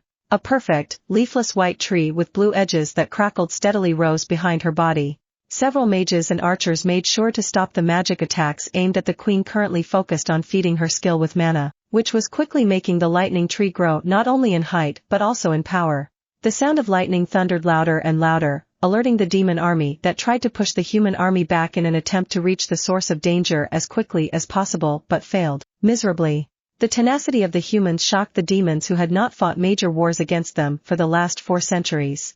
Far from encountering quivering existences, what the demons were forced to face were savage beasts that used their teeth to bite them the moment their arms were severed and no longer able to wield their weapons. Approximately 30 seconds after she channeled enough mana, the lightning tree had turned into a small 30-meter-tall giant. Its pure white color had not changed at all, but the blue that bordered its previously blue outlines was now bright purple. At that moment, Queen Helena activated a new skill. Hypocrisy of mana. Her words had barely fallen when the pure white color of the tree soon began to change, and in just an instant, it turned into a completely purple tree with millions of tiny lightning snakes constantly flickering around it. Queen Helena pointed forward with her staff. Hell descended upon the demonic army. Boom, boom, boom, boom, boom, boom, boom, boom, boom, boom, boom, boom. The lightning tree glowed brightly behind Queen Helena and at the same time discharged huge purple lightning strikes towards the rear of the army, causing the death of the enemy mages, and in a matter of seconds, more than 300 mages were killed while a few thousand were disabled without being able to stand up again or activate a new skill. At the same time, Queen Helena gently tapped the ground before her feet using the bottom of her magic staff and said using her noble voice, "Deception of mortality." A small frown involuntarily appeared on Queen Helena's face as an invisible wave shot out from her body in a circular form, rapidly covering over 20 kilometers in a short time. This was because that magic wave, a result of the skill Deception of Mortality, served to show Helena the exact location of her enemies within the range of effect, as well as the order they were in as long as they did not exceed her level.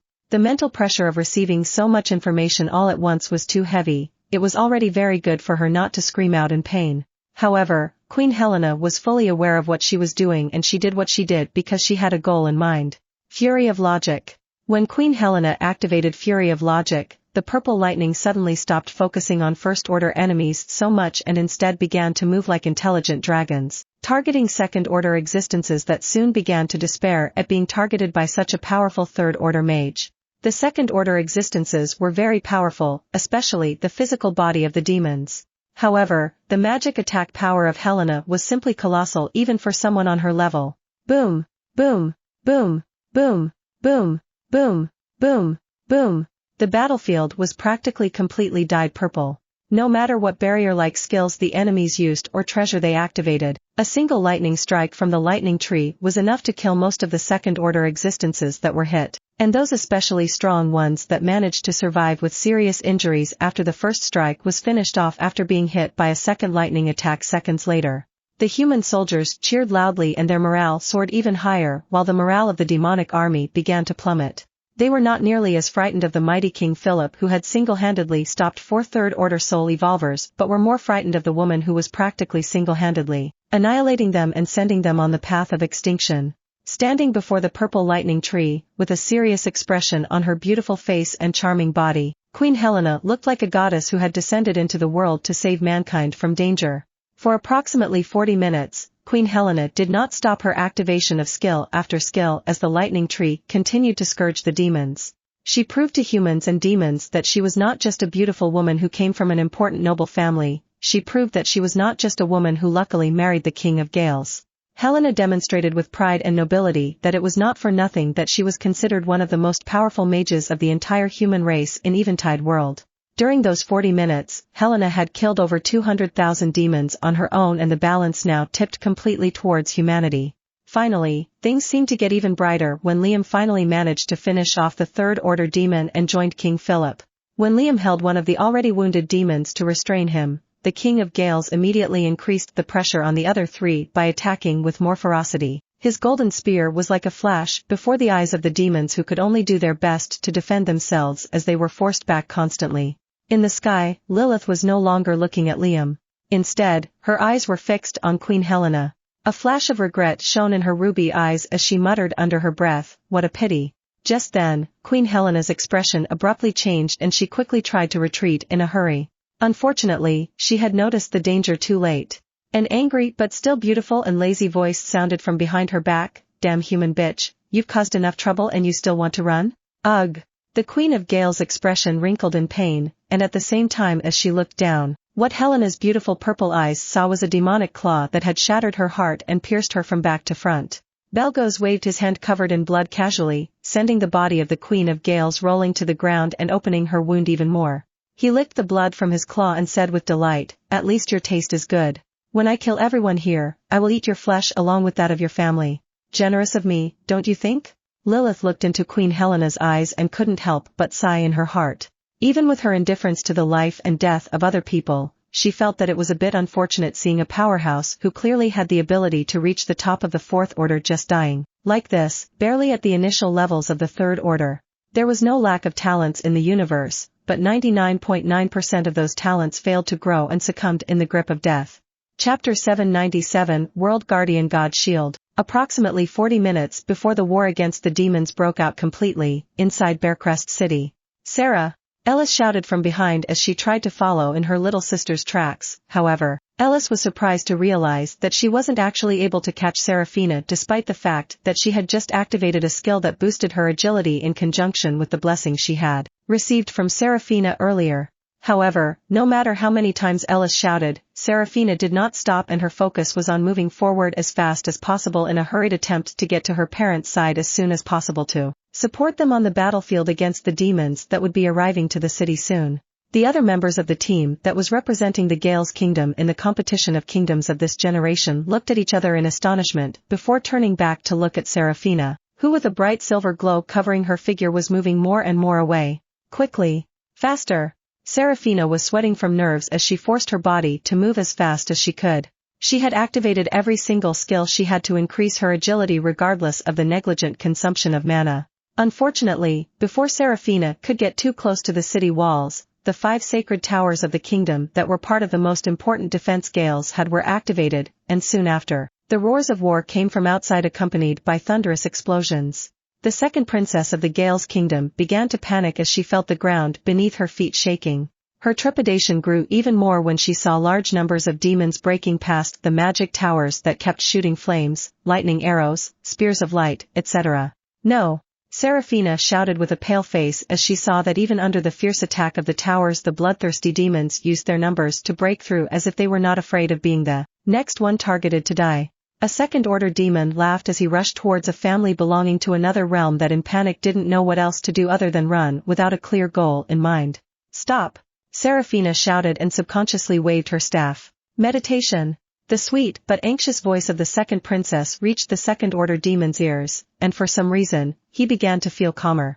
His footsteps stopped automatically and for an instant the demon wondered what he was doing, what his goal was, and if it was really what he was seeking. Just then, the brave voice of the first princess of Gales resounded. "Fire blast!" The second-order demon quickly realized that the situation was not good, but when he turned around all he could see was a flash of red light before he felt his body get engulfed by burning flames that in seconds consumed him completely and devoured his life slowly as he writhed in pain. Ellis charged with her sword in her right hand and her large diamond-shaped shield in her left hand. "Die, demon!" The demon's head rolled on the ground, decapitated by Ellis as he succumbed to the pain. "Sarah, what's the matter with those skills of yours?" Ellis asked in shock as she looked at Seraphina in astonishment. "Ellis, this is no time for that." Evan shouted as he charged forward and began to fight against the demons. At the age of 18, Evan was a first-order soul evolver level 49, which was amazing considering he was very close to the second order. However, it was not easy to face so many enemies at the same time, therefore, despite his talent, it was very challenging for him to fight against more than 100 soul evolvers of the demon race who were very close to his level or had even already reached level 50. Ellis looked around, and seeing that everyone was fighting fiercely against the demons, she gritted her teeth and began to unleash all her fury on the invading creatures. Seraphina's team was powerful, really powerful to the point that the 11 of them alone managed to hold off thousands of demons. This was especially true for the case of the 2 princesses of the kingdom who with their powers as second-order soul evolvers and special class holders not only managed to slaughter hundreds but also managed to stop the charge of more than 10 second-order demons. The explosions shook everything more than 5 kilometers around, many buildings were shattered by the shockwaves resulting from the collision between 2 or more powerful attacks or as a result of missed attacks. However, no matter how mighty Seraphina's blessings were or how powerful Ellis' magical attacks were, it was impossible for 2 people to contain so many second-order existences for too long as at some point they would be forced into a corner that would not allow them to move freely. Indeed, only 5 minutes after the war began and with thousands of demon corpses lying on the ground in a disorderly manner while the purple blood slowly accumulated forming large pools, the first oversight finally occurred. "Giles, look out!" Ellis screamed in panic as an assassin of the demon race above level 70 managed to slip in, taking advantage of the opportunity when she was pushed by a level 98 demon warrior. Giles was only 19 years old, but his level was already 50 even before this war, a war which had given him huge amounts of soul power to accumulate. However, the most surprising thing was that Giles was the holder of a special class called Potion Bomber. He had been using his active skills to create all sorts of poisonous, explosive, flaming, glowing potions to blind enemies, and a lot more. Apart from Seraphina and Ellis, Giles was the third reason why the 11 managed to stand firmly in this fight. When he heard Ellis' anxious voice, Giles' first thought was, "Holy shit." Without even hesitating, Giles pulled out one of the potions he had already created many months ago using huge amounts of mana, and at the same time he threw out a revelation potion. When the revelation potion exploded after hitting the ground, a bright white glow illuminated the surroundings at the same time as a strange light blue smoke spread rapidly everywhere. The second-order demon assassin's expression changed when his invisibility skill was broken due to the other party's strange skill. However, his face turned white when he saw a small glass bottle with a strange ominous black-colored liquid only an inch in front of his face. Boom! A flare of black fire shot skyward as the ground shook fiercely. The black fire spread everywhere and thousands of demons were consumed in a matter of seconds, losing their lives without even leaving screams of pain behind. A great orb of extremely pure soul power rushed into Giles' body, waiting to be absorbed by him once he completed his breakthrough to the second order. Despite his feat, Giles felt a pang of pain in his heart as he had just been forced to use his strongest weapon so soon. Now he would not be able to escape if something like this happened again. Wounds began to appear on the bodies of everyone except 2 people. One of them was Seraphina, who using her skills moved cunningly while trying her best to heal and empower her allies, while the other person was Ellis, whose terrifying defense and perfect stance made her an impenetrable wall no matter how many demons attacked her. Fortunately, a few minutes later, over 30,000 Gale's soldiers arrived along with a level 90 second-order general leading over 600 second-order soul evolvers below level 80. The pressure on the group of juniors decreased tremendously and the casualties on the demons' side began to increase very quickly. Of course, there were also soldiers who were slaughtered in the midst of the chaos, but with the presence of Seraphina and Ellis, the humans managed to do much better. However, the joy did not last long. Swoosh! Swoosh! From the rear of the demonic army that was still arriving, 2 silhouettes rushed forward like ghosts. General Samuel sensed danger of death. He immediately knew that he would not be able to avoid it. His eyes flashed with a hint of resolve amidst the panic and regret. Third order. General Samuel's voice was like a rumble of thunder shaking them all, warning of the presence of at least one existence that represented maximum danger to all present. When the soldiers and the group of young people turned to look at General Samuel, his head was no longer on his neck. Instead, a dark brown-skinned demon held it in his right hand while in his left hand he held the head of another second-order warrior belonging to the human army. "General! Fucking demon! Die!" Seeing the firm expression captured on General Samuel's face, the soldiers who had been treated as his sons became enraged and without fear for their lives charged forward with their swords ready to slash as the mana within their bodies moved into different skill runes. "Stop!" Seraphina shouted in panic, knowing that it was impossible for those soul evolvers to do anything against the demon that had managed to so easily kill a powerful level 90 soul evolver with a lot of combat experience. However, the second princess attempt proved to be ineffective as the third-order demon moved in and with lightning speed slaughtered over 30 soul evolvers. Boom! At the same time, a powerful explosion that shook the ground with vigor sent both humans and demons alike flying. Seraphina quickly looked towards the core source of the explosion and her eyes flashed with disbelief as she saw the scene a little over 200 meters distance away. A sound of surprise leaked from the mouth of the second third-order demon, and as he looked at Ellis with some interest he said playfully, "Human beauty, not bad. I'll have fun with you later." "A filthy rat who doesn't know his place," Ellis said as she used her cold eyes to glare at the demon from above her shield. The demon's spear had been parried by her diamond-shaped shield, and even though Ellis's body had been slightly submerged due to the fall of the ground, her stance hadn't been broken at all. Without giving her enemy time to respond, Ellis slashed with her sword at the same time as she said in a voice thick with decisiveness, "Hellfire slash." The third-order demon chuckled as he saw the one-handed sword surrounded by a bunch of flames that ranged from black to purple. Instead of backing away, he stabbed with his spear at the same time activating a skill. Curse of Plagues. The demon's silver spear soon turned black after being enveloped by a strange dark-colored cloud that devoured all light, and a second later the attack of both soul evolvers met head-on. Boom! Ella's attack was crushed after only a little resistance, and her body was forced to move in profile to the left due to the resulting power that traveled to her arm from her sword after clashing with the demon's spear.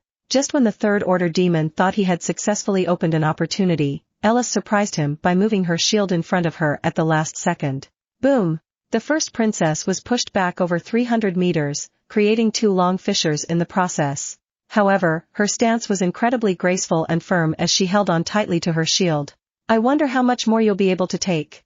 The demon refused to believe that a second-order human could withhold his attacks for too long, therefore, he immediately charged towards Ellis and began to stab ferociously with his spear while activating all kinds of skills constantly. Ella's expression was deathly cold as she looked at the demon from the upper part of her shield. She stopped attacking as the previous attempt was enough to prove to her that her attack power, whether physical or magical, was insufficient to compete against such a powerful third-order soul evolver, and decided to hold her fort, only spending mana to activate skills that increased her defense or prevented her stance from breaking. Not for nothing had she been called God's Shield. Seraphina sighed with a sigh of relief in her heart as she saw that her older sister was able to hold off one of the 2 third-order demons.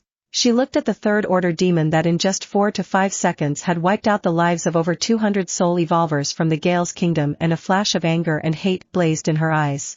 This was her home. Gale's was their home.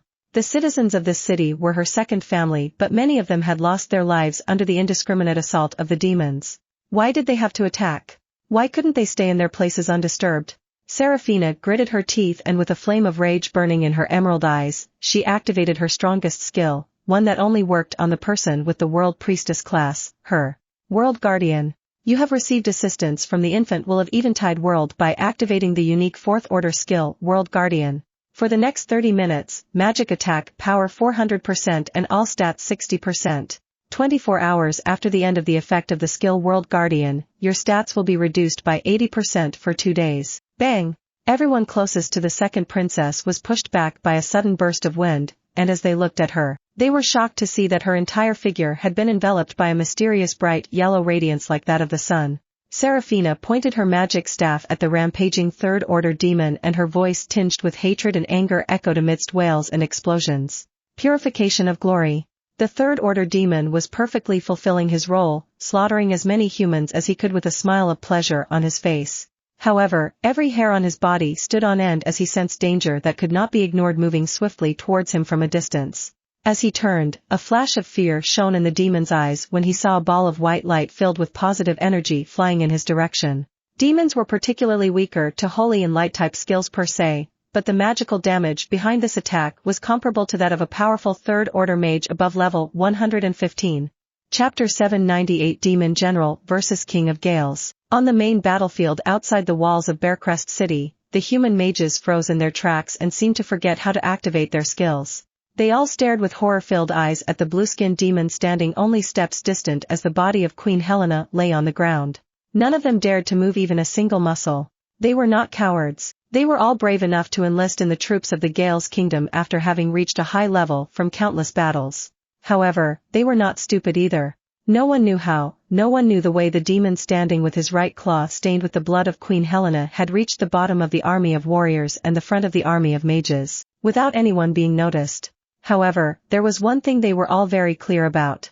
The demon in front of them was far from normal. Not only was this demon a lot more powerful than the third-order demons that the King of Gales had been fighting for the past 40 minutes, but he also had skills that allowed him to evade other detection skills with ease, or else it would have been impossible for him to get this far without being perceived. King Philip stopped his assault after he pushed the third-order demons back at the cost of 3 bloody wounds on his chest and abdomen. As he looked at his wife's body lying on the ground, Philip's face turned deathly pale, and for an instant he felt as if his world was crumbling from his insides. However, something different began to grow in him. Apart from the despair he felt, something the King of Gales had not felt for over 150 years burned in his heart. The flame of anger. King Philip did not speak. He did not curse, nor did he threaten. Boom! The ground beneath his feet exploded and cracks over 100 meters long spread everywhere. His body became a flash of ever brighter white light, and the soul evolvers of the kingdom were sent flying backwards with screams of panic as the bodies of the demons exploded in a mist of blood. Belgos had been attentive to the King of Gales, therefore, the movement of the enraged king naturally did not go unnoticed. When the demon general saw the golden spear surrounded by white lightning, Belgos didn't dare take that attack, and with a quick swish, his body seemed to teleport over 400 meters away in the blink of an eye. Boom! A bright white lightning blast shot out from the tip of the king's spear, flying in a straight line towards the city walls and hitting them shortly after. Rumble! A portion of the northern walls was destroyed by King Philip's attack, and tens of thousands of demons that were charging towards the city were completely annihilated. It was even highly probable that some humans had lost their lives when the fierce attack of the enraged king hit the defensive wall. However, King Philip was losing the only woman he ever loved in his life. Where was he going to get the heart to care about the lives of others? The king seemed to ignore the current situation and with staggering steps walked towards his wife's body. He dropped to his 2 knees like a defeated man and laid his spear, his pride, on the ground so that he could support the body of his beloved with his trembling hands. The king said nothing, he only looked at his wife's eyes that despite still blazing with life were fading at a speed visible to anyone. Looking down, all the King of Gales saw was a fist-sized hole going from the chest to the back of his beloved. The heart had been completely crushed, there was no hope at all.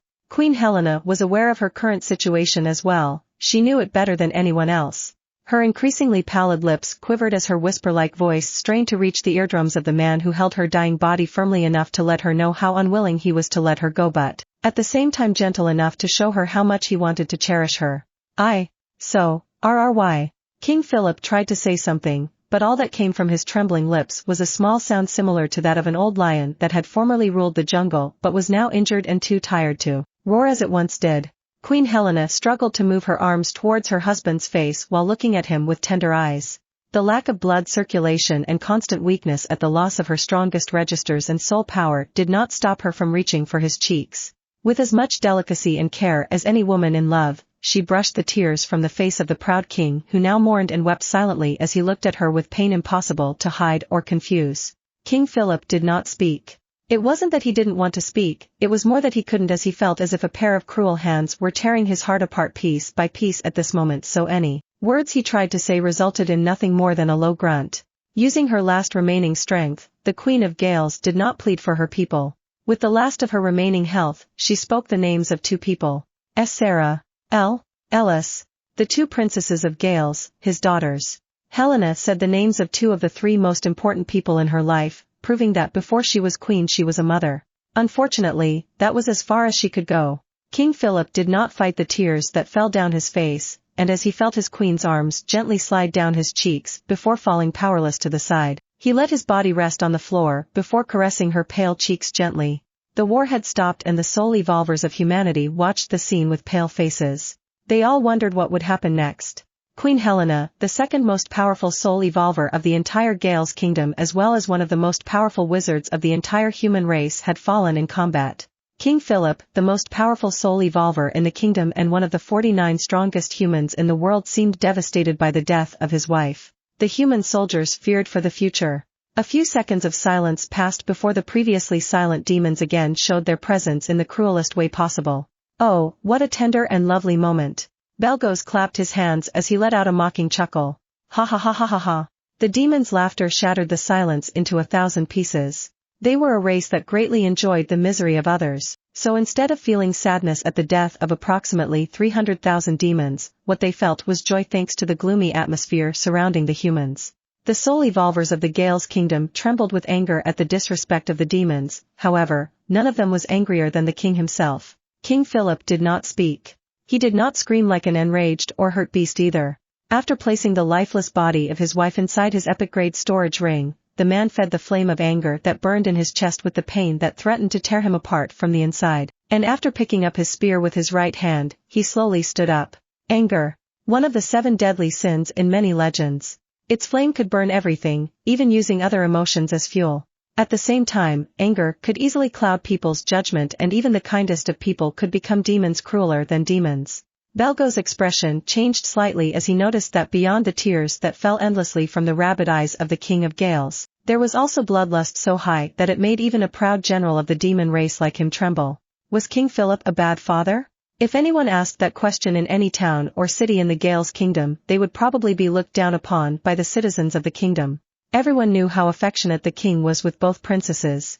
However, there were many times when you could not think actions through clearly or simply felt that there was nothing left to lose, forgetting that there were actually people waiting for your return home. Sensing Belgo's power being purer and thus comparable to his level 156, which was normal considering that the demon general had just absorbed the incredibly pure soul power of Queen Helena, King Philip didn't even stop to think about the consequences of his actions when he activated a skill he thought he would never in his life use. Soul Rupture. You have activated 3rd order level 5 skill Soul Rupture. The user's records are turned into fuel that feeds physical attack power and magical attack power along with agility greatly in exchange for health, stamina, and mana. You can deactivate this skill at will, however, the consumed records are not restorable. The effect of the skill was simple, very simple indeed. Boom! King Philip's aura suddenly increased and a powerful explosion with him at its center sent more than 200 nearby mages flying and coughing up blood. At the same time as all his damage power was rising enormously, his life was being consumed at the same rate as his damage power was growing, and in a matter of seconds, one of his brown hairs turned completely white before being blown off his head and carried away by the fierce winds. Boom! Belgo's expression changed as the body of the King of Gales disappeared from his line of sight, and in an instant, he felt the Reaper's scythe on his neck. It's bad. It wasn't that the King of Gales had disappeared, but it was that his movement speed and strength were so high that he seemed to have disappeared as the current Belgos couldn't keep up with him. Out of pure instinct, he raised his sword in a defensive position right at head height in a hurry in an attempt to preserve his life. Boom! The demon general's body was sent flying over 2,000 meters backwards while he spat blood along the way. All the demons in the middle of his route exploded into thousands of bloody pieces with flesh flying everywhere. Don't screw with me! Belgos roared furiously as with a terrific maneuver he managed to plant his feet back on the ground as he struggled to regain his stance. Had it not been for the fact that the physical body of demons was far more durable than that of humans, that attack would have wounded him severely instead of causing him medium-grade wounds. Light Dragon Assault. The anger-filled voice of the King of Gales shook the atmosphere, and as Belgos looked ahead he could only see a white flash approaching at speeds too high for him to get out of the way in time. Realizing that death was the only thing that awaited him if he didn't do something, the cruel and bestial nature that ran in his demonic blood made Belgos' eyes glow madly as he screamed in rage. Devoured by Darkness. You have activated 3rd order level 5 skill Devoured by Darkness. During the next 30 minutes, you receive an increase of agility 500, strength 500, stamina 500. After the end of this skill's effect, the user will fall into a weakened state, losing 60% of all natural stats for the next 7 months. Boom! A strange and ominous fog as black as night covered Belgos' legs and arms. His aura rose tremendously until it was comparable to the current aura of the King of Gales, and hundreds of relatively nearby demons were sent flying coughing up blood in the process.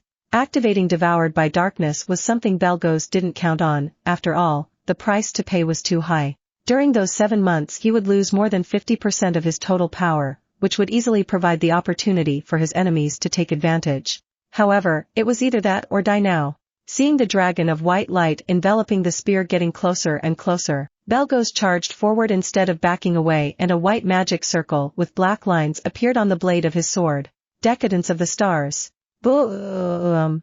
When the two attacks met, thousands upon thousands of demons were turned into bloody pulp after being struck by the shockwave that spread outward and shattered everything in its path. The earth split and the sky slowly began to rumble as the human soul evolvers in the distance rejoiced that their king had forced the demon general into the demon army, or they too would have been affected by the fierce clash. Boom! Boom! Belgos' body turned into a flash of darkness while King Philip's body turned into a flash of completely white light. Both soul evolvers moved so fast that no one on the entire battlefield could follow their movements with their eyes, and the only thing they could use to detect their approximate locations were the huge vacuum bubbles that formed when the air was expelled for a brief moment each time the two clashed. Rumble. The earth split apart, the nearby mountains were slowly demolished until they fell, and the sky rumbled. The level of destruction caused by the two had reached a point too high, therefore, no one on the entire battlefield could intervene. They could only wait for the winner to be decided. However, everyone was aware of one thing regardless of whether it was human or demon. If King Philip won, then the humans would be victorious since there was no demon more powerful than Belgos among those present. At the same time, if King Philip lost, the human army would be defeated since not even Liam Anworth would be able to contain the terrifying demon general, and the city would fall into misery. Chapter 799 Fate Eyes and Fate Partner. Inside the inn for which Xietain had paid 5 times the price for a room for the sake of consuming the fruit he obtained from his reward after accepting the request from an important noble of Bearcrest City, since all the rooms had been occupied due to the existence of the competition of kingdoms being held this time in the Gales Kingdom.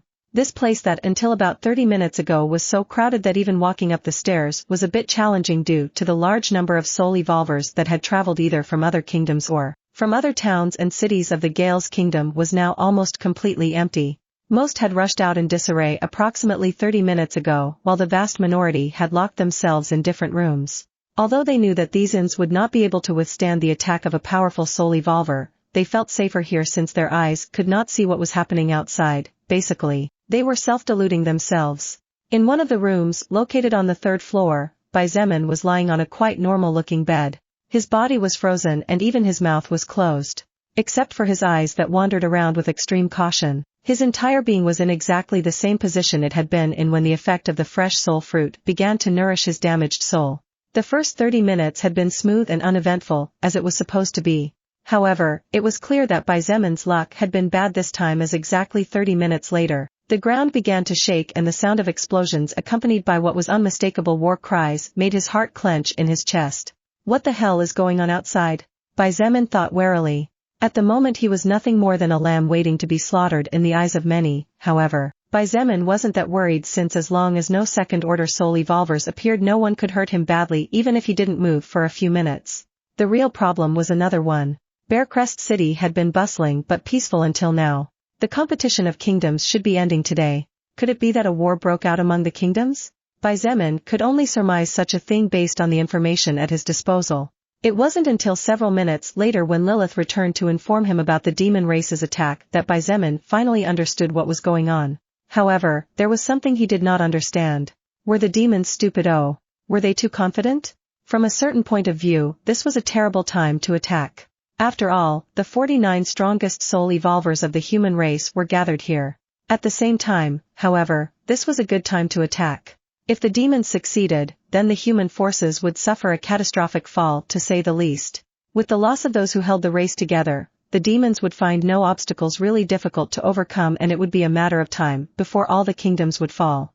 Unfortunately, Xietain could not speak, therefore, it was impossible for him to ask Lilith his doubts. Time advanced as slowly as a snail crawling over bumpy terrain. The only thing that let Xietain sigh in relief was the fact that although the explosions were getting fiercer and fiercer, the demon army did not seem to be advancing. Bearcrest City was really huge, otherwise it would be impossible for millions to live there, along with the fact that millions from other kingdoms came to see up close the competition of kingdoms that occurred only once every 15 years. Even with his agility and movement speed, the inn he was at was about 12 to 13 minutes away from the north gate where the loudest explosions were coming from. Therefore, and at least for now, Xietain was safe. Finally, 30 minutes later, he regained the ability to move, and with a jump he got out of the bed that at this moment felt more like a prison. Simultaneously, a message flashed in his retina. All natural stats 120 permanently. Xietain blinked in surprise. Was that increase due to the fruit consumed? Xietain wasn't quite sure, but it was the only plausible explanation. Besides, his soul only needed to be healed by 4% more to be at 100%, while the fresh soul fruit healed a fixed 5%. Maybe that remaining percentage was what gave Xietain that not so small increase in stats, but he couldn't be too sure either. Be that as it may, and with time against him, Xietain quickly left the inn, destroying the glass window directly. He jumped onto one of the highest roofs in the area and quickly looked around, noticing that indeed the most affected area seemed to be the north, since that was where the most terrifying explosions were coming from. Xietain even noticed a lot of smoke rising into the sky, and a part of the city had already been razed to the ground. That brat better is alright, or I'll never be able to forgive myself. Xietain sighed, and as he let himself fall to the ground from gravity, he activated lightning movement and ending sorrow, increasing his agility by another 170 points. His feet had barely touched the ground when his body became a gust of fierce wind, rushing northward and feeling some pressure in his chest. Seraphina had saved his life. Xietain owed her too much. If something bad happened to her, then that would become a burden that in the future would probably not allow him to progress so easily. Within the north walls of Bearcrest City, the battlefield was becoming more and more fierce with each passing second. The red blood of the humans had mixed with the purple blood of the demons, creating rivers that ran through much of the city. The iron smell was thick and the corpses piled up to form small mountains as over 100,000 demons were slaughtered by the human powers, while approximately 40,000 soldiers belonging to the Gale's kingdom had lost their lives at this point. Among the humans who lost their lives, 3 of the 11 members representing Gales in the competition of kingdoms of this generation had lost their lives. They were holders of great talent or willpower strong enough to push them to continue advancing and putting them together with the strongest. In the future, they were destined to become figures of great importance. Unfortunately, they were still too young. Without time to grow, they were nothing more than soul evolvers, stronger than normal but not unbeatable existences. The flames of war were cruel and did not discriminate between old and young. There were 2 battlefields that had been separated from the battlefield where the soul evolvers of both races clashed. On one of them, the first princess of the Gale's kingdom, LSD Gales, used her large diamond-shaped shield to bravely and fiercely hold back the increasingly powerful attacks of a third-order demon. No matter how much the third-order demon attacked or how much his power increased with each passing second, Ellis responded by becoming even more powerful. Dark lightning. The third-order demon roared as he stabbed forward with his spear covered in brilliant black lightning. Ellis raised her shield to the height of her left shoulder and positioned her body sideways at the same time as she shouted aloud, "Call of focused will." A milk-white light covered her jet-black shield along with her figure, and an instant later the spear covered in black lightning fiercely struck the cover of light. Boom! Ellis' body trembled slightly, but not only was her body not sent flying after receiving the attack from a soul evolver many levels above her own, but she didn't even suffer an injury at all. Damn it! Who the hell is this bitch? The third-order demon roared in frustration as he saw his attacks failing again and again. However, he did not give up and continued attacking ferociously, quickly draining his mana but also shaking the annoying human woman's body more and more frequently, which meant it was only a matter of time before she collapsed. At the same time, on the second battlefield away from the others, agony. Seraphina waved her magic staff and a ball of blue light with red dots shot out towards the third-order demon that was chasing her with bloodshot eyes. The third-order demon no longer dared to underestimate this human girl. His body was riddled with bloody wounds that hurt to the point of torture as the light element slowly corroded him. "Shadow arrow!" roared the demon, and at the same time as he pointed his index finger forward the black-colored ring on it lit up, shooting an arrow of darkness towards Seraphina. Boom! Both attacks collided in midair and there was a thunderous explosion that shook the ground that at this point had been completely obliterated from existence. The shockwave hit Seraphina and an expression of pain crossed her face as a thin trickle of blood slid silently from the corner of her mouth. Although her magic power was temporarily comparable to that of a level 120 soul evolver, her defense as a second-order mage was still as low as ever. However, the third-order demon didn't take the damage he caused her for free either. "Arg! Bitch!" The third-order demon once again fell into one of Seraphina's traps and his footsteps stopped as several red dots covered his body, causing him an agonizing amount of pain. As the demon grumbled in pain, Seraphina suppressed her own and seized the moment to activate one of her strongest skills that she had been waiting for the right moment to launch. Orb of Exhaustion. The demon didn't even have time to dodge when a yellow orb with white edges hit his chest and he immediately felt like fainting due to the mental and physical exhaustion that flooded him. Stamina minus 540. Seraphina was panting and her entire body was covered in sweat. There were seconds left before her World Guardian skill went into cooldown. She needed to end this as soon as possible or else it would be her doom and the doom of all her friends. Seraphina bit her lips hard to suppress the dizziness she felt as a result of the pain and pointed towards the sky as she looked at the demon in front of her with eyes red from anger. Die! The third-order demon raised his head and saw a huge silver-colored magic circle glowing in the sky. The danger of death overwhelmed him and fear paralyzed his body as he realized that this was what the human princess was looking for, a moment when he would be exhausted enough to seal his agility and movement speed. Beam of the Ancient. Sarah, watch out. Seraphina's pupils contracted to the size of needles as she heard the anxious cry of her older sister Ellis. She felt the tip of a spear about to touch her neck and subconsciously did not continue with the activation of her most potent magic skill. I can't dodge it. Surprisingly, Seraphina was very calm at this moment. With the death only inches from her, thousands of thoughts crossed her mind in an instant. She thought on the 3 members of her team who had lost their lives against the demons, Ray, Amelia, and Jack. She thought on the soldiers who gave their lives bravely in order to contain one more demon for an extra second, and she thought on her parents. Soon, however, she found herself thinking about the human who had arrived from another world and who in the few hours they interacted made her feel as much anger and sadness as no one had ever managed to do in her entire life. His name was Pink in my eyes. That meant that if I stayed by his side, my future was destined to be bright and happy. And if he and I had progeny, our children would be talents great enough to make everyone in the world envious. Seraphina sighed and could not help but feel sad. She felt sad not because of her death but because of the fact that just at the moment when Seraphina had found her fated match she had lost him as well. After all, the name of her family's innate skill was Fate Eyes. However, that sadness soon turned into joy. Seraphina was relieved that Xietain had returned to his world. At least he was able to avoid the war and could live happily in some unknown place. Just as the demon's spear touched Seraphina's neck and a thin trickle of blood ran down her white skin, a beast-like roar caused the sky to rumble and the earth to tremble. Chapter 800. Seeing each other again in the middle of the war, Xietain felt more and more anxious as he charged towards the north of the city. After a few minutes, the anxiety reached a point too high so he did not hesitate to activate overlap regeneration and turned all his magic into agility. Agility, 2153, 95. Xietan's body was literally a blur. The buildings to the sides trembled and shook as the fierce gusts of wind that were pushed by his terrifying movement speed whipped them ruthlessly. He saw virtually no humans outside in the streets, all had probably hidden inside the buildings or somewhere else. However, none of that mattered to Xietain. His only goal was to find the second princess of this kingdom. She had saved his life and despite her harsh words, she had actually been very kind to him even though they did not know each other at all. Now it was his turn to do what he could for her in her time of need. It was at that moment that Xietain realized that perhaps he really had been called to this world by Seraphina de Gales. After all, hadn't she said that her invocation skill was meant to summon an existence that could help her in times of need? After activating overlap regeneration 5 times along the way and shortening the time he needed to reach the northern city walls tremendously, Xietain finally saw from the distance a sea of demons clashing with human soldiers wearing shining armor and sharp weapons. He quickly jumped up to one of the taller buildings outside the destroyed area and looked at the surroundings with some apprehension. Xietain was quick to notice the 2 battlefields in which 2 third-order demons were fighting against 2 beautiful human women.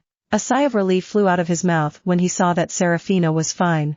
Of course, he was also relieved that Ellis was alive and nothing bad had happened to her. It was just at that moment that he caught a glimpse of something that made the murderous intent inside his heart grow tremendously. However, Xietain fought to suppress that murderous intent as first he needed to confirm some things and take care of others. Sarah, watch out. At the same time as Ellis was pushed back and the third-order demon attacking her suddenly turned to attack Seraphina, Xietain kicked the building he was standing on and his body shot forward like a missile. Seraphina was caught off guard just when she was in the process of activating a magic skill, thus preventing her from being able to react in time and evade the fatal attack that was nothing short of taking her life. No, I won't make it in time. Xietain gritted his teeth and without hesitation opened his mouth wide. His vocal cords fluttered strangely as large amounts of mana gathered in his throat and the next moment the skill war cry triggered. Roar! The air stagnated and the earth shook as the ferocious sound wave struck both humans and demons alike. The sky rumbled as everyone froze in fear while staring with stunned eyes at a fixed point. The spear of the third-order demon had already reached Seraphina's neck. In fact, the tip had managed to pierce her beautiful skin and there was currently a thin trickle of red blood running down her swan-like neck. His movements only stalled for a split second and he quickly set out to continue. However, when he attempted to push deeper into the human girl's neck, he was startled to find himself unable to move his body. What the F? The demon was shocked as he looked around. Dozens of crimson blood chains with bright golden dots clung to his body tightly and his limbs had been imprisoned with such tightness that no matter how hard he pulled on his arms or legs he didn't even manage to move an inch. The spear-wielding third-order demon had no time to think about how things had turned out this way as only a second later he felt a severe headache. Moments later, everything went white for him and the pain disappeared without a trace. Boom! Seraphina felt the fierce sound of the explosion just inches back from her body. She closed her eyes preparing to be hit by the shockwave. However, to her surprise, Seraphina felt a shadow rising above her and the expected shockwave never hurt her. Before turning around, Seraphina saw the terrified expression of the third-order demon she had been fighting for the past 30 minutes. When she looked back over her shoulder, all she saw was a thick crimson blood wall blocking her view and Seraphina quickly understood the reason why the shockwave from the previous explosion didn't hurt her. Boom! Another explosion of similar magnitude to the previous one shook the ground hard, and the blood wall was soon covered by cracks that in a matter of seconds regenerated as if they had never been there. Bastard! Seraphina quickly turned to look forward again, and her pupils contracted as she saw a figure covered in a faint halo of golden light standing before the third-order demon, whose movements had been restricted by dozens of blood chains, and even his feet were lifted off the ground. Who is this person? Was the question that not only Seraphina but everyone had asked themselves as they looked at the young man with golden hair and eyes. Could he be a soul evolver belonging to a different kingdom that had joined the war against the demons? After all, Gales had no one with such characteristics, since golden hair was characteristic of the royal family, not to mention the strength exuded by the body of the soul evolver who so easily suppressed a third-order existence. Under the frightened eyes of the demons and shocked humans, the unknown soul evolver clenched his right fist wrapped by a strange dragon claw-shaped gauntlet and unhesitatingly struck fiercely forward. Boom! The human's fist completely destroyed the demon's armor and pierced through the chest until half of his arm was buried in the flesh of the surprised creature. Impressive. The life energy of these demons doesn't decay too much even with the heart destroyed. Xietain muttered under his breath as he pulled his fist out of his enemy's chest, making it grunt in pain as he glared at it with bloodthirsty red eyes. Punch the right side of the chest and you will understand. Xietain nodded at Lilith's words and without a word fiercely struck the right side of the enemy's chest. Boom! A new thunderous explosion shook the now silent battlefield. Oh, now I understand. Xietain nodded and a flash of surprise shone in his eyes. These bastards have two hearts after all. This time, his voice had not been as low as before. Therefore, even amidst the rumbling, the stronger soul evolvers who were relatively close to his position managed to hear him. Because Xietain had spoken in his native language and not in Gales, no one understood what he was saying at all. However, there was one person among those present who had heard that language before, not to mention that she would never mistake that voice. Seraphina looked with widening eyes at the wide back of the person covered by the golden halo and covered her mouth as she whispered in shock, "It can't be possible. That person she knew and hoped to see again should not be in this place. He should already be in his world with his friends and loved ones. Besides, that person was only a level 50 soul evolver. It was impossible that he could be powerful enough to take down a third-order demon with 2 punches. No, but that voice." Second Princess Seraphina's mind was a mess as she looked at that straight back standing meters before her. The chains around the third-order demon's limbs and body soon turned into liquid blood that fell to the ground, splashing everywhere. Losing his hold on the chains, the third-order demon's weakened body fell to the ground, and it took no more than a few seconds for his life to end. Seraphina felt the blood wall behind her disappearing, and when she looked back she couldn't help but gasp at the sight of the lifeless body of the third-order demon that had almost killed her moments before. Looking forward once more, Seraphina finally caught a glimpse of the other party's face. Despite the eye color and hair color being golden instead of dark black, the facial characteristics and the gaze in his eyes confirmed her previous doubts. "Orc?" Seraphina muttered with wide eyes. She still couldn't believe it, so her voice sounded like a question in search of answers. Xietain didn't know whether to laugh or cry at being called an orc again. It seemed like it would be his official name in the mouth of this little princess. He scratched his head and said with a somewhat uncomfortable smile, "It's been a few days, Ponytail Princess." Seraphina was not upset at being called that way. Quite the contrary, her eyes sparkled with joy, and for a moment she seemed to forget the world around her as she said with delight, You didn't go to your world? I thought you had left forever." "Ah, I'm sorry for my words from before, I really didn't mean it that way. It's just that." Seraphina, Xietain raised a hand and interrupted her. He pointed to the surroundings and said in a cold voice, "Let me wipe out these demons first, how about that? It will be quick." She paused at his words, quickly realizing that this was not the time or place for conversation. The golden halo disappeared at that moment, revealing Xietan's natural hair and eye color. His aura returned to normal, losing that strange grandiosity that somehow made people want to kneel. Seraphina was about to ask him how it could be possible to wipe out hundreds of thousands of demons quickly as he had said, since it would take even a third-order soul evolver quite a while. However, she soon noticed that something was not right. Why the demons weren't moving? 95% of them were frozen, staring in fear and shock straight ahead, while the more distant demons that suddenly rushed over stopped when they came within a certain range, the only exception being the second-order demons that could not move since they were restricted by blood chains. Of course, the reason why the first-order demons could not move was due to the false domain that Xietain had created/learned by making use of his blood manipulation skill. He had spent 90% of his mana in order to contain over 3,000 second-order demons and hundreds of thousands of first-order demons. The remaining 10% was consumed when Bizeman uttered the words that made it easy for him to imagine a terrifying scene. Annihilation of vitality. His words had only fallen when Bizeman was forced to activate overlap regeneration to regenerate his mana to the maximum again because he felt as if a giant hammer smashed against his head when his mana stat dropped to absolute zero. However, it was worth it. Boom, boom, boom, boom, boom, boom, boom, boom, boom, boom, boom, boom, boom, boom, boom, boom, boom, boom. One by one, the bodies of the demons began to swell up like balloons and moments later exploded into piles of broken flesh and hot blood flying everywhere. Ellis, Seraphina, and everyone else present watched with wide eyes and pale faces as everything turned purple from the steam of the demons' hot blood.